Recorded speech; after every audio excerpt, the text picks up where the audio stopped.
Hello everyone. Today we are going to do with the poem 2.5 Father Returning Home.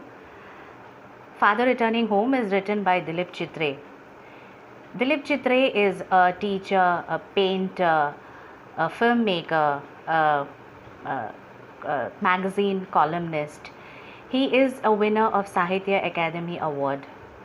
He is basically a bilingual poet. He has written in two languages, English and Marathi. And the theme which is coming in mostly in his poems is about isolation, alienation, self-disintegration and death. So this particular poem, Father Returning Home, is taken from a collection of poems that is Traveling in a Cage. And this is all about a commuter, a father traveling by train, how he is leading a very dull and monotonous life. So let's understand the poem in detail. I want all of you to download the text so that you can have a perfect understanding of it. So let's try to understand the poem. Father Returning Home. My father travels on the late evening train. So here in Mumbai, trains are the only mode of transport, the fastest mode of transport, I would say, and lakhs of people are commuting on a daily basis. So he goes to work daily and then comes back in the train, standing among silent commuters. So in the train, you don't know other people who's standing besides you. So they are all basically silent and in the yellow light. So you can see those, let's go back 20 or 30 years back, where the trains were, the compartments were really congested and not so well ventilated. So you can see the yellow lights inside the train. Suburbs slide past his unseeing eyes. So the train is moving and you can see as the train passes by, the buildings and the various structures are just passing by as the train moves on.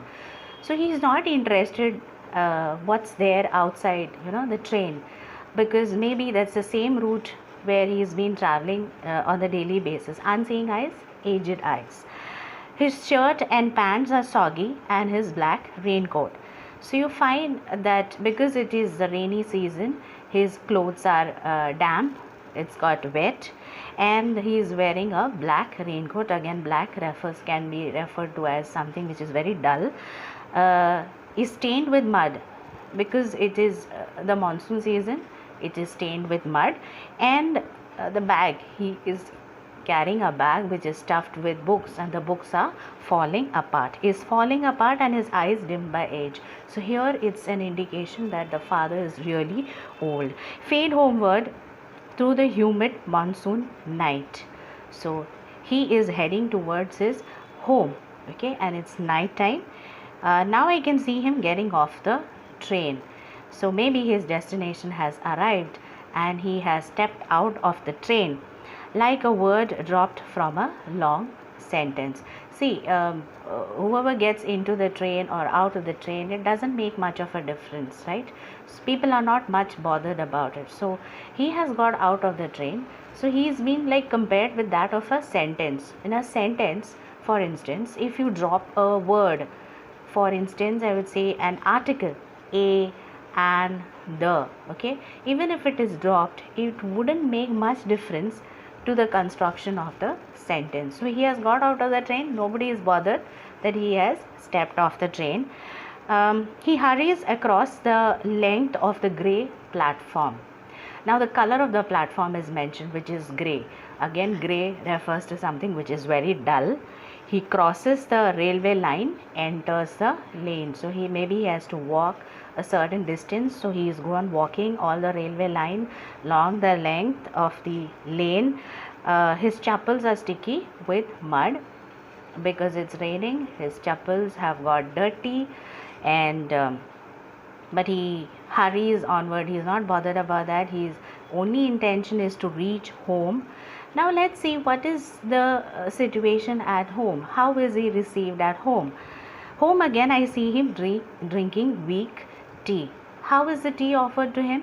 Which is tasteless, or which is not having a good amount of milk, okay, not even masaledar chai. Now this is something which we want when we reach home. So he is offered that weak tea and eating a stale chapati. Even the chapati which was made maybe early morning or in the afternoon is offered to him. So this, he doesn't get even a good nourishing food. So he is a man who doesn't complain at all. So he has a tea, has that chapati, and goes off to reading a book, and he is reading a book.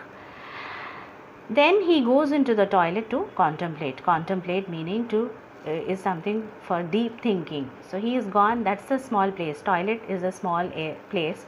That's his own world where he is sitting and thinking about maybe about life.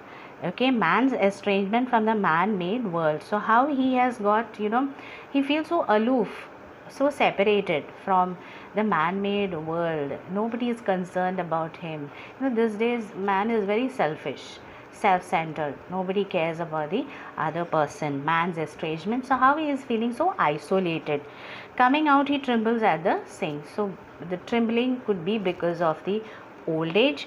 Also you could say that maybe he is trembling because of the water is cold. So maybe because of that, the cold water running over his brown hands. So he washes his hands, so the water is trickling down his brown hands. A few droplets cling to the graying hair. Again here a clear indication about the grayness of the hair, that is, he is an old person. His sullen children, how are his children? His children are not bothered, they are bad tempered.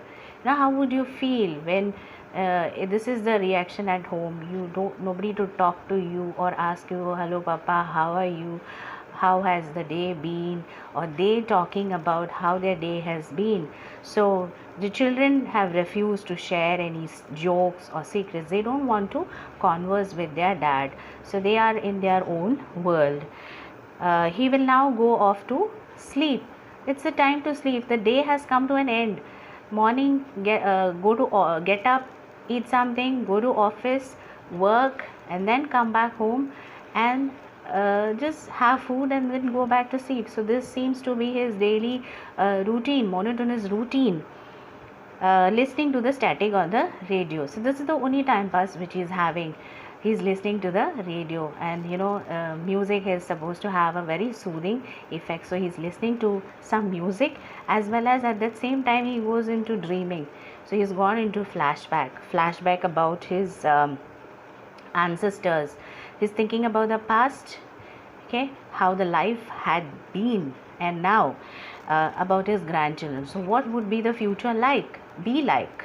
Okay, so he's thinking about his past as well as his future, and also he's thinking of the nomads. So he's gone way long back. Nomads, we're talking about Aryans, the time when Aryans had come into the Indian subcontinent through the Khyber Pass. So it's just that the mind has been wandering, thinking about things way back, which may not be relevant, but then this is how he is, because his mind is idle, he has got nobody to converse.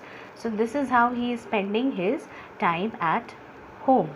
So the element of sadness is coming here, as well as the element of isolation. How it is when you are being ignored, no longer loved by your family members, and an obvious age difference or a gap is being seen between the children and parents, and they are not being bothered about, children not being bothered about the parents. So this was all about this particular poem, Father Returning Home.